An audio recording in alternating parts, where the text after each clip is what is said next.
Okay, so I mentioned in the first presentation that we can use the same tools that we use with explaining any country's foreign policy, uh, and we can apply those tools to Russia or vice versa. So what I want to do here is, with only brief reference to Russia, talk about how we go about thinking about any state's foreign policy. How do we understand foreign policy? Right? What does or why does a state do what it does in foreign policy? That's the big generic question we're asking, and of course we're going to spend the whole quarter asking it about Russia. But this is the topic of course, is in international relations, and within international relations, it's part of a field that is sometimes called foreign policy analysis or comparative foreign policy. And of course, it's what the intelligence agencies around the world spend a great deal of time doing, trying to figure out what explains what each other is up to. It's also what folks on Wall Street do if they want to figure out where they should invest or where they should not invest, and so on. But how do we go about sorting out or figuring out why a particular country does what it does? So one basic way of thinking about this is levels of analysis. And these are some concepts you might have encountered, I hope you encountered in your Political Science 20 course or Introduction to World Politics course. And this just gets, in a very broad way, at where we look for answers, right? So here I've labeled 4 different levels of analysis. None of them is necessarily right. The point is not to say one is right or the other, but to identify that different explanations look at different places. So there's this notion of the system level, right, which really says if you want to understand what a state does, look at the forces to which it is subject, right? When states make foreign policy, they're reacting to things outside their borders. So you have to understand what's going on outside the state to understand what it does. That might get us some ways, but it might not tell us everything we want to know, right? There might be more than one way of responding to external factors, and so some people are going to advocate looking at the state itself, right? And say that basically what states do externally is an expression of their internal politics, whether it's their democratic or authoritarian, whether they have a state-controlled economy or a free market economy, things like this. Beyond that, a lot of people point out that foreign policies themselves actually get made by very specific parts of the government, right? Bureaucracies, a foreign ministry or a State Department, a military or a defense ministry, and so on. And in many cases, very small groups. In the United States, think about the role of the National Security Council. And ultimately, in many countries, we believe, right, the individual leaders make key decisions. So this just gives us a broad sense of where we can look, and we'll take a look at each of these levels in a bit more detail. So the system level is where we find a widely used approach to international politics called realism, which basically says international politics is not necessarily a pleasant thing, and you need to understand that, right? Realism basically says states are insecure because they all have neighbors, and they never know whether those neighbors might want to do them harm. So states are insecure, and that states are in a security dilemma. And the security dilemma is simply this idea that whatever one state does to make itself secure is going to make its neighbor insecure, right? We get arms, that makes our neighbors less secure. Our neighbors will respond by getting arms, which makes us less secure. So the basic idea of realism is that no matter what you do, right, you end up being insecure. So insecurity in realism is a key aspect of the international life, and you can't get over it, and that much of foreign policy for realists is explained by responses to insecurity.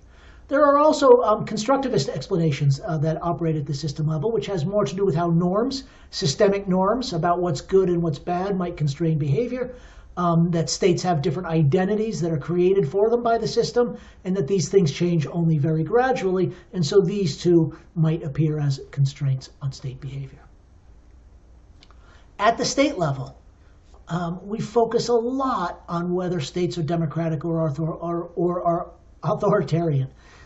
There's a whole school of thought that says democracies don't go to war with each other, but they do tend to go to war with authoritarian states. So one of the things we really want to get at is how does the nature of a domestic government, whether it's democratic, authoritarian, and so on, shape its foreign policy? There are also arguments that really have to do with the attitude towards the market as being a driver of foreign policy, right? The traditional Marxist argument is that capitalist states are expansionist because they need more markets and they need more access to raw materials. There's also this notion of strong states versus weak states. And here, by strong and weak, we don't mean strong and weak relative to other countries, but we mean how coherent and organized is the government itself, is the state. So nowadays, we often talk about Russia as having a strong state because whatever Putin says goes, or so it seems. The United States is often presented as a weak state because we're fragmented among multiple political parties. We've got divided branches of government, a checks and balances system, and so on. And so the United States is seen as being very deliberately a weak state in a way that people hope protects democracy. Lastly, a question that we come up with in any state's foreign policy is what role does public opinion play? That seems like an obvious question in the case of a democracy, but it actually turns out to be an interesting question in the case of autocracies in Russia as well. Because even strong autocracies cannot completely cannot completely ignore public opinion, or if they do, they might find themselves in trouble. If we look at the sub-state level, there's a lot of research on bureaucratic politics, on how the battles among different bureaucracies shape foreign policy. And in the case of Russia, people will ask about this. They talk about the security ministries, or the so-called power ministries, battling with one another over who's going to shape Russian foreign policy. There's also focus on organizational process. How do the standard operating procedures by which intelligence agencies gather information and float it to presidents and governments and so on, how do those things influence foreign policy? And lastly, we get to small group decision-making dynamics. Who is it exactly that advises the president?